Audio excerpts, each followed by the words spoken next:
निर्मल चादर ओढ़ सहज की शरण में माँ की आए। निर्मल चादर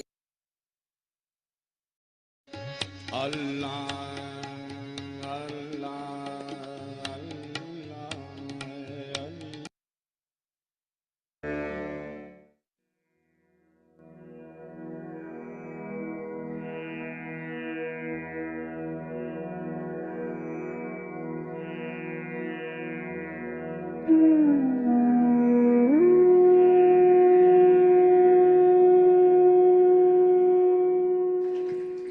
As we all know, the liver is a very important organ for us Satyogis because it is the seat of our attention.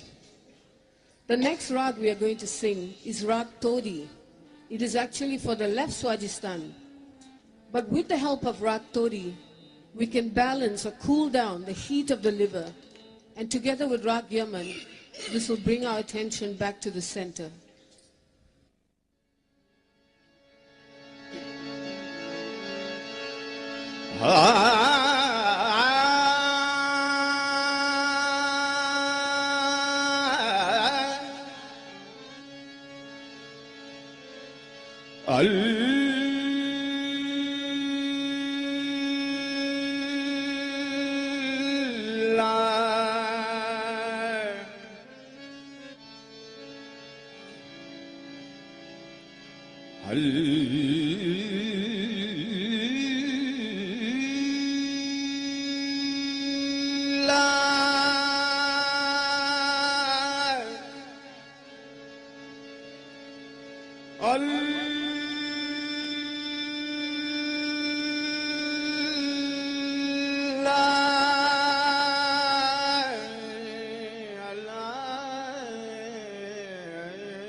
बात बात बात बात बात बेगुन गुन गा बेगुन गुन गा बेगुन गुन गा गुन गाय बेगुन गुन गा गुन गुन गाय बेगुन गुन गा गुन गुन गाय बेगुन गुन गा गुन गुन गाय बेगुन गुन गाइए अल्लाह के सामने जब जाओगे पूछेंगे बात बेगुन गुन गा बेगुन गुन गा बेगुन गुन गा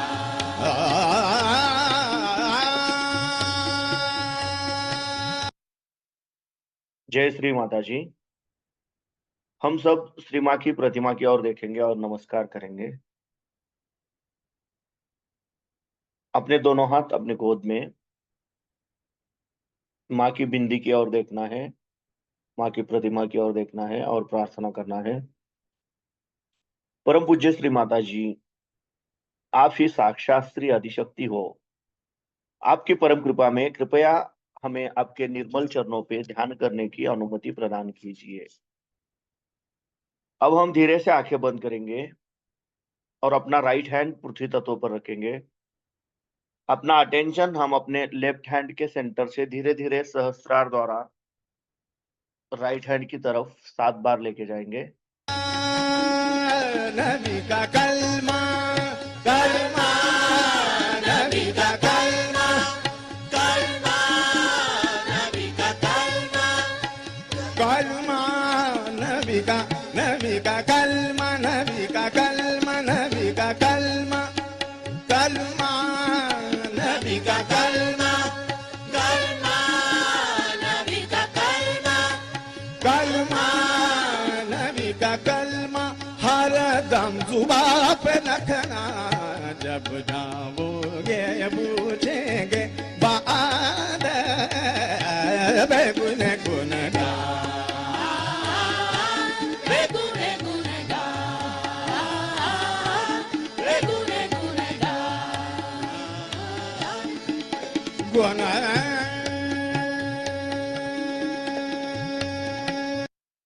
परम पूज्य श्री माता जी, आपके परम कृपा में कृपया हमारे लेफ्ट साइड में पीड़ा नाड़ी के उत्थान के आड़े आने वाली सभी बाधाएं, सभी दोष, हमारी इच्छा शक्ति शुद्ध और निर्मल होने के आड़े आने वाली सभी बाधाएं इस राइट हैंड द्वारा पृथ्वी तत्व में समर्पित कर लीजिए और कृपया हमारी लेफ्ट साइड संतुलन में लाइए।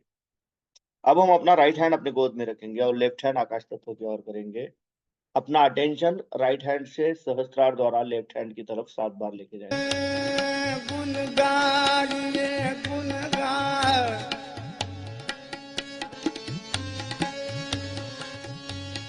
गुन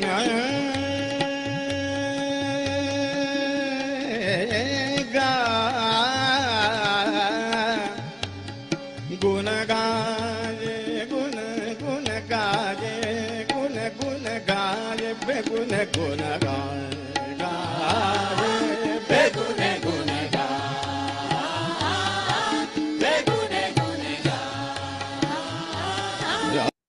परम पूज्य श्री माता जी, आपके परम कृपा में कृपया हमारे राइट साइड के पिंगला नाड़ी के रजोगुण के सभी दोष, सभी बाधाएं, हमारी क्रिया शक्ति शुद्ध एवं निर्मल होने के आड़े आने वाली सभी बाधाएं कृपा करके इस लेफ्ट हैंड द्वारा आकाश तत्व में समर्पित कर लीजिए और कृपया हमारी राइट साइड संतुलन में लाइए।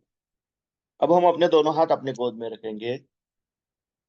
अपना पूरा अटेंशन अपने पहले चक्र पर, जिसको मूलाधार चक्र कहा जाता है, जो अपने रीढ़ की हड्डी पर है, जहाँ पे साक्षात श्री गणेश जी का स्थान है, वहां पे हम अपना अटेंशन 7 बार क्लॉकवाइज रोटेट करेंगे।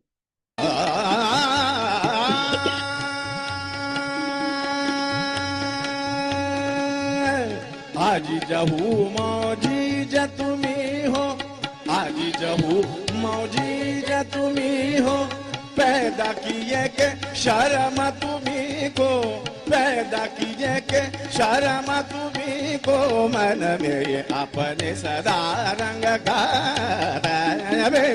गुण परम पूज्य श्री माता जी, आप ही साक्षात श्री निर्मल गणेश हो। आपकी परम कृपा में कृपया हमारे अंदर श्री गणेश तत्व जागृत कीजिए और हमें श्री गणेश जी के जैसा अबोधित एवं पवित्र बनाइए, जागृत बनाइए। अब हम अपना राइट हैंड अपने लेफ्ट स्वादिष्ठान चक्र पे रखेंगे, अपने पेट पे लेफ्ट साइड पे रखेंगे। परम पूज्य श्री माता जी, आपकी परम कृपा में कृपया हमें शुद्ध एवं निर्मल विद्या प्रदान कीजिए। परम पूज्य श्री माता जी, आपके परम कृपा में कृपया हमें शुद्ध और निर्मल विद्या प्रदान कीजिए।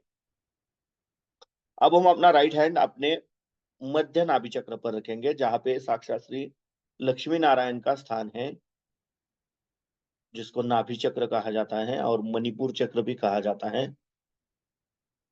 परम पूज्य श्री माता जी, आप ही साक्षात श्री लक्ष्मी नारायण हो।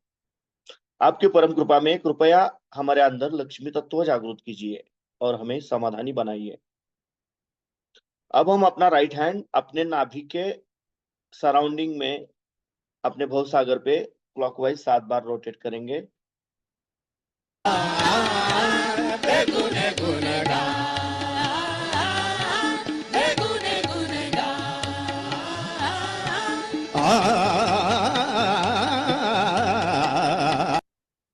परम पूज्य श्री माता जी, आप ही साक्षात श्री अधिगुरु दत्तात्रेय हो। आपकी परम कृपा में कृपया हमारे अंदर श्री गणेश तत्व जागृत कीजिए और हमारा गुरु तत्व भी जागृत कीजिए और हमें खुद का गुरु खुद बनाइए। परम पूज्य श्री माता जी, आपकी परम कृपा में कृपया हमारे अंदर का गुरु तत्व जागृत कीजिए। अब हम अपना राइट हैंड अपने लेफ्ट हृदय चक्र पे रखेंगे। परम पूज्य श्री माता जी, आपकी परम कृपा में मैं केवल एक शुद्ध आत्मा हूँ। मैं मन नहीं, बुद्धि नहीं, शरीर नहीं, अहंकार नहीं, मैं केवल एक शुद्ध आत्मा हूँ। मैं केवल एक शुद्ध आत्मा हूँ। मैं केवल एक शुद्ध आत्मा हूँ। अब हम अपना राइट हैंड अपने मध्य हृदय चक्र पे जहाँ पे साक्षात श्री जगदम्बा का स्थान है, वहां पे रखेंगे और यहाँ पे हमें 12 बार जगदम्ब कहना है।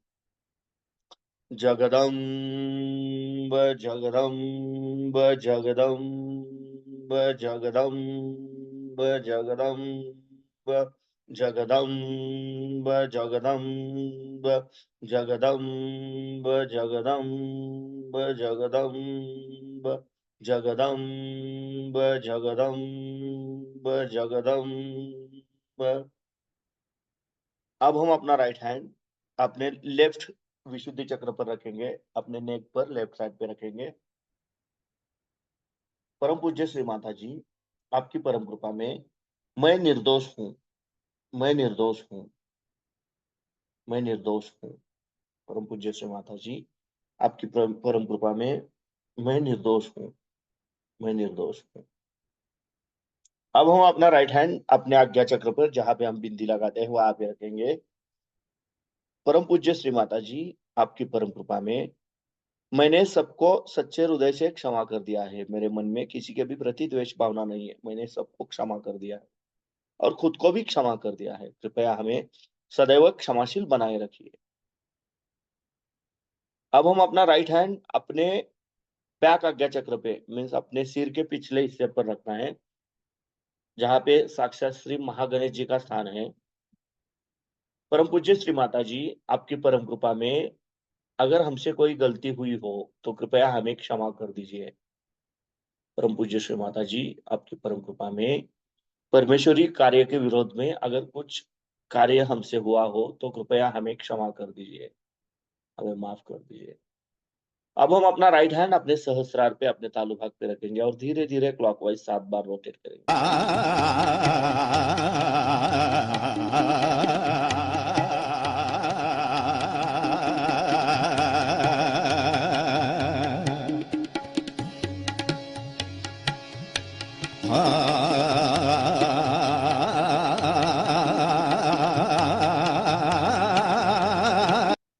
परम पूज्य श्री माता जी, आप ही साक्षात श्री आदिशक्ति हो। आपकी परम कृपा में कृपया हमें निर्विचारिता प्रदान कीजिए। अब हम अपने दोनों हाथ अपने गोद में रखेंगे, अपना पूरा चित्त अपने दोनों हाथों से बहने वाले चैतन्य लहरियों पे और अपने सहस्रार में केंद्रित करेंगे और इसी अवस्था में हम श्री माँ की अमृतवाणी सुनेंगे।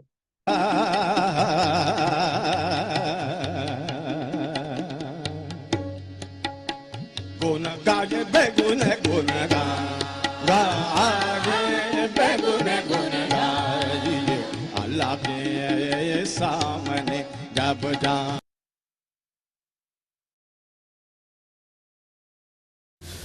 तांत्रिक इसके लिए बहुत अच्छे हैं। एक कहावत है या एक कहानी है समझ लीजिए कि कहीं से बिच्छुओं का बड़ा भारी एक प्रदर्शन करना था। हर जगह से बिच्छू गए और भारतवर्ष से भी स्पेशल बिच्छू वहां पहुंचे। जिस वक्त में उन्होंने देखा कि एक जो मर्तबान है उसके अंदर ढक्कन ही नहीं। वो कहा भाई इसमें ढक्कन ही, बिच्छू आके सबको काटेंगे। कह ले हो ही नहीं सकता, ये भारतवर्ष से आए हैं। एक बिच्छू ऊपर आएगा दूसरा उसको फौरन खींच लेगा। और इसलिए तांत्रिक हमको बहुत सुहाते हैं कि तांत्रिक यहाँ गए और तांत्रिक से कहा भाई देखो वो एक आदमी है उसको जरा ठिकाने लगा दो। आपको पता है ये तांत्रिक लोग क्या है? ये राक्षसी विद्या है, आसुरी विद्या है। ये बहुत ऐसी विद्या है जो सारे देश को खा जाएगी। एक तांत्रिक आपको घर में आने दीजिए, 7 जन्म तक आप सुख नहीं भोग सकते। इनकी छाया तक अपने तक मत आने दीजिए। थोड़ा सा भी काम वो कर देंगे गंदा, लेकिन ये जो गंदगी छोड़ जाएंगे ये 7 जन्म तक नहीं छूटने वाली। मैं आपसे बता रही। हमारे यहाँ एक लंदन में डॉक्टर आए, वो कहा कि साहब मैंने तो काम करना छोड़ दिया, मेरी हालत खराब है, मैं क्या करूं? तो मैंने कहा क्या तुम किसी तांत्रिक के पास गए थे? कहले नहीं मैं तो कहीं नहीं गया था। मेरा ऐसा कहने मुझे एकदम कार्पण्य आ गया, मैं कुछ नहीं कर सकता, मैं तो एकदम पागल हो गया हूँ, मैं तो नौकरी छोड़ रहा हूँ, बीवी बच्चे सब। तो मैंने कहा कहाँ तुमको ये बीमारी लग गई? नहीं, कहले मेरे बाबा जाते थे एक तांत्रिक के यहाँ, वो आते थे हमारे घर। मैंने कहा देखा, अरे भाई अभी तक 4 जन्म और चलेगा ही। परमात्मा के नाम पे तंत्र करना परमात्मा का सरासर अपमान। और इस चीज में आप लोग मेहरबानी से कभी भी पांव मत डालिएगा। भक्ति होती है जो कि आत्म साक्षात्कारी होती है। तुकाराम ने कहा है कि मैं तो वैसे अणु रेणु से भी छोटा हूं, लेकिन आकाश कितना बड़ा। सो कैसे?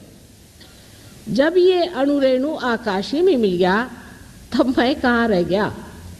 अनन्य। इनकी भक्ति पढ़िए। बिरहा के गीत गाने वाले लोगों के पास सिवाय रुलाने के और कुछ नहीं। मिलन के गीत पढ़िए।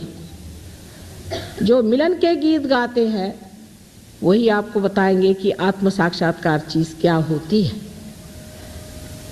5 25 पकड़ बुलाऊं, एक ही डोर उड़ाऊं। कितनी अधिकार की वाणी है, अथॉरिटी कितनी है इसके अंदर। जो आत्म साक्षात्कारी होता है वो अथॉरिटी से बोलता है, उसकी अथॉरिटी होती है, उसका अपना अधिकार होता है सब्जेक्ट पर। वो नहीं कि हाँ भाई कोई वो वोट लेने थोड़ी आता है आपसे। हाँ भाई तुम जो भी करो ठीक है, वो भी ठीक है, वो भी अच्छे हैं, वो भी भले हैं। नहीं, जो बुरा है सो बुरा है, जो अच्छा है सो अच्छा है। ये अधिकार की वाणी जहां आपको दिखाई दे, समझ लेना चाहिए कि आत्म साक्षात्कारी खड़ा हुआ है। ईसा मसीह को देख लीजिए कि जिनका सिवाय पवित्रता के सिवाय और उनके अंग में कुछ नहीं था, साक्षात ओंकार सो। उनका एक वेश्या से क्या संबंध? लेकिन जब एक वेश्या को लोगों ने पत्थर से मारना शुरू कर दिया तो सामने आके खड़े हो गए, कह ले अच्छा तुम में से जिसने पाप नहीं किया मुझे पत्थर मारो। किसी की हिम्मत नहीं हुई। ये जो अधिकार वाणी से जो आपको परमात्मा के गीत सुनाते हैं उनको मानिए। ये आपकी भक्ति जो कृष्ण ने कही है कि भक्ति मार्ग से भी और कर्म मार्ग से भी मनुष्य परमात्मा के पास आ सकता है, वो इस वजह से कि दोनों से जब वो ये समझ ले कि इससे परे कोई चीज़ है, तभी वो ज्ञान को प्राप्त हो सकता है। ज्ञान को प्राप्त होने का मतलब ये नहीं कि कोई पंडित हो जाए। आपको आज ही एक केस बताऊं कि एक देवी जी मेरे पास आई, तो उन्होंने कहा कि माँ देखो, मेरी माता जी ने एक महाशय जी को, वो गुरुद्वारे जाते थे, उसको देखा और उसकी परीक्षा ली, तो वो ग्रंथ साहब वगैरह खूब अच्छे से जानते हैं, गुरुद्वारे में जाते रहते हैं, ये वो करते हैं। उसका कि ठीक है, उसने कहा मैं तुम्हारी लड़की शादी करता हूँ, मेरी शादी करा दी। उसकी पहली एक बीवी है, बच्चे हैं, रोज़ लड़कियाँ लेके आता है, किसी की मोटर बना के लाता है, सबको बेवकूफ़ बनाता है, मेरे माँ से भी पैसा ले लिया और सारा उसको रट गया है, अखंड पाठ वगैरह करता होगा। तो वो बड़ा अच्छा आदमी उनको लगा। ये ज्ञान नहीं होता है, ये ज्ञान नहीं। ज्ञान आपके नसों में महसूस होना चाहिए।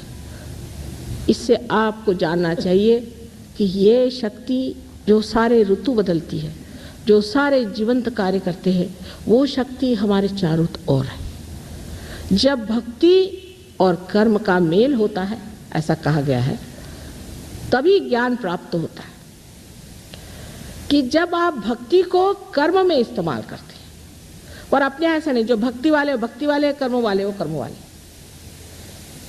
आज आपने भक्ति करी, श्री राम की भक्ति करी, ठीक है, लेकिन आपको ये भी देखना चाहिए कि जब हम श्री राम की भक्ति कर रहे हैं, तो उसके साथ हमारे कर्म कैसे हैं? क्या हम श्री राम जैसे हैं? मर्यादा पुरुषोत्तम जैसे हम हैं क्या? हम वाचा से, मन से, बुद्धि से, कर्म से हम क्या श्री रामचंद्र जी जैसे हैं?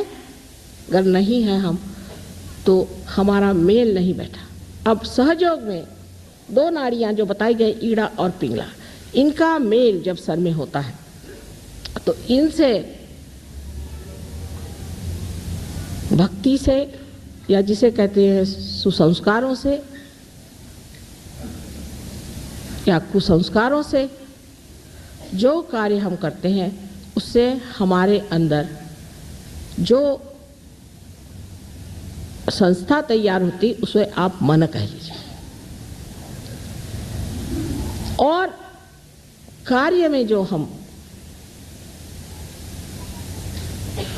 अपने को व्यस्त करते हैं, उससे जो संस्था तैयार होती है, उसे आप अहंकार कह लीजिए।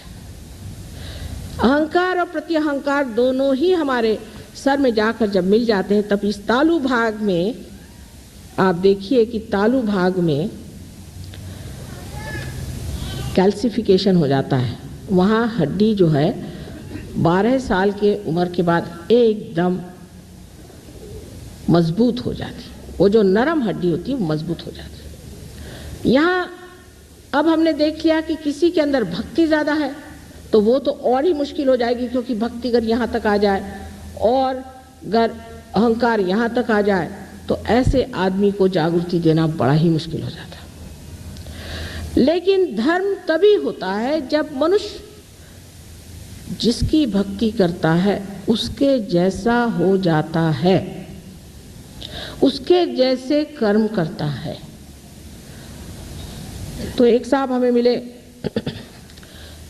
मैंने कहा कि आप श्री राम के भक्त हैं, आपने अपनी पत्नी क्यों छोड़ दिया? श्री राम ने भी तो पत्नी को छोड़ा था। अच्छा, और जो उसके पीछे रोते रोते घूमते घूमते लंका जी गए थे, उसका क्या हुआ? वहां तक हम नहीं जा सकते। पूछेंगे बेगुन गुन बेगुन गुन बेगुन गुन बेगुन गुन बेगुन गुन बेगुन गुन बेगुन गुन बेगुन गुन बेगुन गुन बेगुन गुन। हम धीरे से आंखें खोलेंगे, श्री माँ की प्रतिमा की ओर देखेंगे और नमस्कार करेंगे।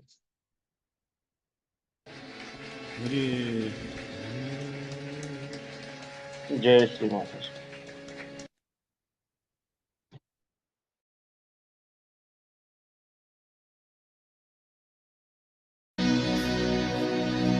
लालाच पे है चंद्रमा, चंद्रमा जटा में गंगाधार है, गंगाधार है, लालाच पे है चंद्रमा,